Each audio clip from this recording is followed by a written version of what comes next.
A wonderful life was shaped here under the stern hand and watchful eyes of extraordinary parents. This, my friends, is the home of the boy before legend. You know, this really is a special place. Bill had mentioned it briefly, but this very place had a significant influence on the life of George Washington. If you look at the things that he did later in life, he went on to become a land surveyor as a young man. That interest was born right here. That interest in the outdoors, that interest in the geometry of land surveying began right here at Ferry Farm.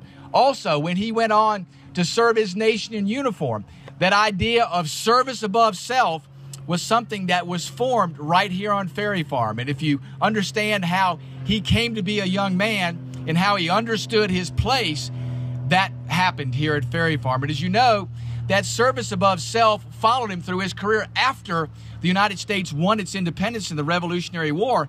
General George Washington, the first thing he did was to go before the Continental Congress and surrender his commission.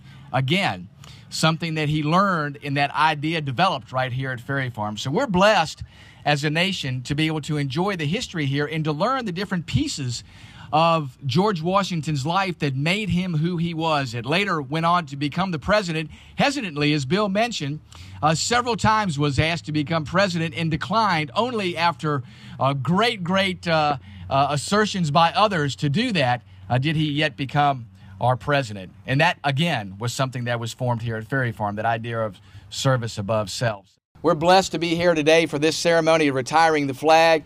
The retirement of the flag ceremony reminds us about who we are as a nation and what members of our nation have gone through to win and to maintain and preserve our liberties and freedoms that we enjoy today.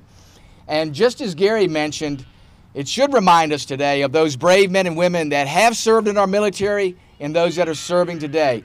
We are the nation we are, the greatest nation the world's ever known, because we have the greatest military the world's ever known. We have the bravest and brightest men and women willing to serve this nation in uniform, willing to put their lives on the line for the very liberties and freedoms we enjoy today. Folks, we are blessed as a nation beyond compare because of their service and because of their sacrifice. So, folks, thanks again for joining us today. May God bless each of you. May God bless our Commonwealth of Virginia. And may God bless our United States of America.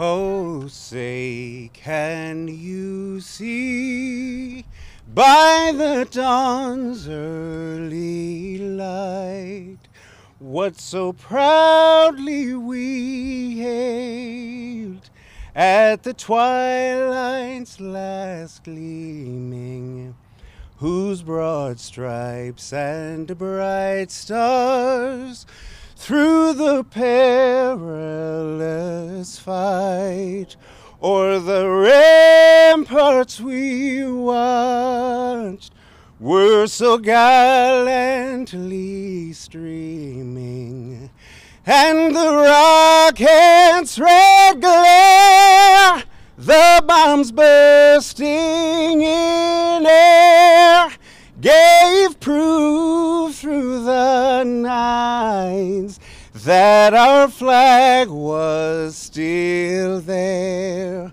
Oh, say, does that star-spangled banner yet wave o'er the land of the free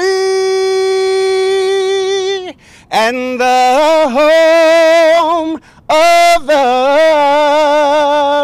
brave?